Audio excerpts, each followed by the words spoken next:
The Lost Warrior is our first standalone episode, conceived of by longtime freelancer Herman Groves, but written by Donald Belisario, who would go on to create works like Magnum P.I., Airwolf, and Quantum Leap. We kick off with Apollo getting chased by Cylons, but they have him isolated and dead to rights.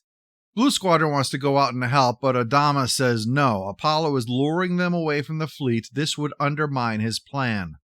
It would undo everything that he's risking here. Galactica, Recon Probe 3. Where's Blue Squadron? I'm running out of time. Where's Blue Squadron? I'm running out of time. He's not expecting any help, Boomer. Those transmissions are for Cylon ears. Guys, I really mean it. Help! Apollo breaks away, blows one up, but has to make an emergency landing because he's burned through too much fuel. He's going to hope he lands somewhere with intelligent life. Don't you understand, Strider? The lupus is killing our stock. He's bad. Just aim for the mountains, Apollo, and get it over with.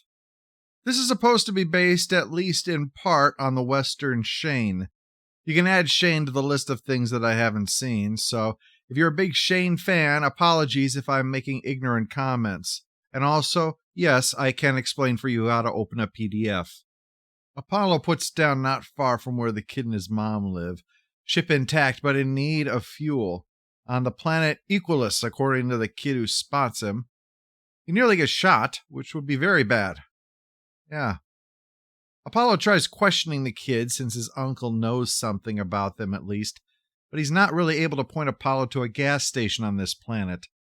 The kid's mom gets the drop on Apollo, but as the pipsqueak notes, if Apollo was a threat, he'd have shot her already. He's too fast on the draw for her.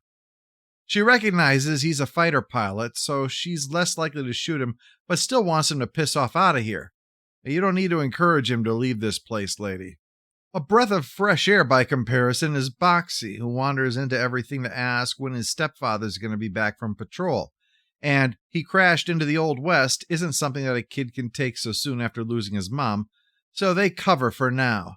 Say he's checking out a planet. In the meantime, they're going to have Boxy hang out with them, with Blue Squadron, while Apollo gets to hang out with Puppus, though sometimes it sounds like they say Papas.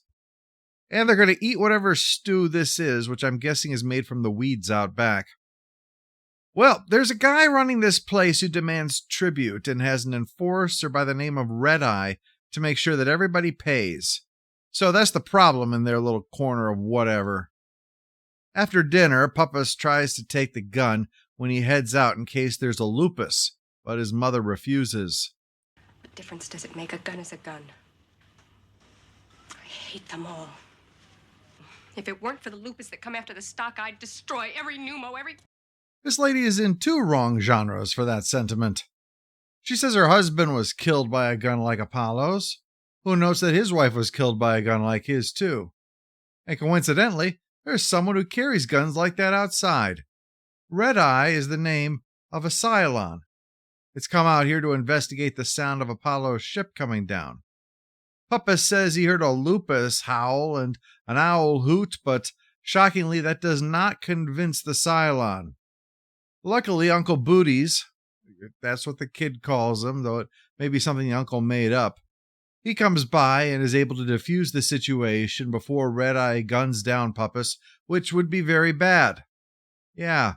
Well, Uncle Booties knows Apollo's a colonial warrior because Vela, that's Puppus' mother, was married to a colonial warrior. When they're alone, she tells Apollo that the guy, Martin, crashed in the desert and she cared for him. Well, when the bad guy showed up with a Cylon, Martin went to get his gun, went back to confront it, and, well, the Cylon walked out with his gun now. Apollo says Puppus has a right to know about his father, but Vela doesn't want him challenging Redeye, which she knows he will because, and I cannot emphasize this point enough, he's an idiot, an extremely annoying idiot. Uncle Badonkadonk comes by insisting that Apollo can kill Redeye, but Apollo notes that Cylons don't travel alone. If he gives any sign, including carrying around a colonial weapon, that he is not a local, the Cylons are going to freak out. He needs to travel in disguise and unarmed, no matter how much Uncle Derriere demands that he get the gun then and use it. Back on Galactica, Boxy is playing pyramid with the pilots, with fruit juice and jelly beans for the steaks. One of them complains about that, though frankly, fruit juice after the apocalypse ought to be a luxury. After Boxy cleans Starbuck out... And what are you hotshots doing? Teaching him to drink and play cards and smoke. And we taught him to swear, too. Now that Boxy's sorted, Starbuck wants to go check in on the efforts to find Apollo. If nothing else, he's used up all his bad luck playing cards with the kid. So while they go to try to talk Adama and Colonel Ty into letting them pitch in, we return to the planet, where we meet the bad guy. I don't have 200, you know that. Then fold. But I've got you beat.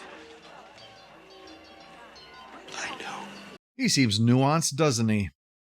Now that he's leveraged one of his flunkies out of the game, he sends him over to screw with Apollo for seemingly no reason other than villainy.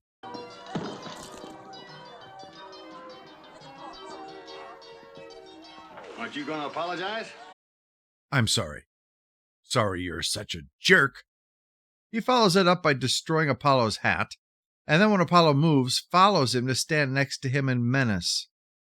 I don't know if this is from Shane, but even if it is, this is just...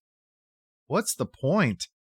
I get this is almost half a century ago. The Old West was still in pop culture. We're talking about an era when cowboys and Indians was still encouraged play for children, and translating a Western to sci-fi was probably still considered a novel idea to some. So in one sense, we are looking at such a different time for such a different audience that there is a cultural factor to this. That is, that tastes and expectations have moved on. Probably the last serious, straightforward Western that did well was True Grit, the remake in 2010. After that, Django Unchained and Hateful Eight, etc., seriously alter the formula. I mean, that's not a criticism of it.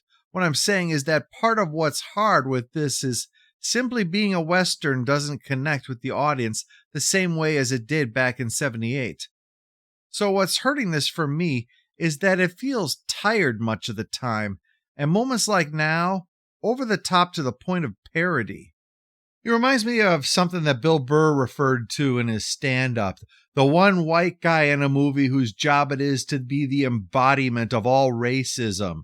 That excessiveness. Except there's not even the idiocy of racism to justify this.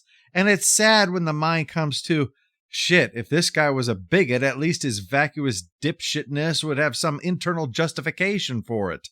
So Apollo goes and sits with the Cylon, since compared to this asshole who somehow paradoxically has 0 dimensions and is a waste of space, the Cylon's desire to exterminate all life is consistent. You know where you stand with the clankers. Yeah, Redeye thinks Apollo wants to destroy it, and I think at this point it's fair to say that coming into town was not a great idea. Well, the asshole in charge calls his pet off and wants Apollo to come over. You owe me your life. This guy really makes me long for the depth and complexity of Ming the Merciless. Apollo says he came here because he's hoping to work for Boss Hogg, which is probably reflective of what looking for a job is like at the moment, including having a menacing AI hanging around. Elsewhere, Puppis is out in the wilderness, defying his mother by going after the lupus, and after it charges him, he shoots it down. He's very pleased, and Apollo looks proud. It's Mom's job to be the bad guy, after all. Speaking of parents, Colonel Ty goes to see Adama about Apollo, but Adama is second-guessing his actions because he can't endanger the fleet just because it's his son that's missing. Ty proposes slowing down and sending a patrol just close enough that if Apollo shows up, they can lead him back, and insists they would do that much for any pilot regardless of who their father is. So they give Apollo a chance. All he has to do is get off planet Gunsmoke and it'll be good. As for Apollo, after putting Puppis to bed, he's reminded how much he misses Boxy and why he has to get back. Otherwise, he's going to teach him how to smoke. But the discussion is cut short by someone showing up to say that Redeye took half of Uncle Booty's herd as tribute, who responded constructively and predictably by getting drunk. Having loaded up with liquid courage, he yells at Boss Hogg about this theft, who calls in Redeye.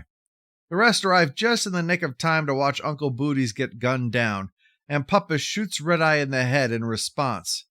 This does nothing, which means the kid is going to get shot next, and that would be very wrong. So Apollo smashes the gun and throws away the other one, So he's saved.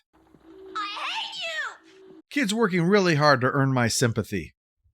While Starbuck and Boomer are doing all they can to stretch the clock for Apollo to show up, he's talking with one of the serving girls in the saloon who says that the prick who was following him around the bar is looking to make him pay for making him look bad.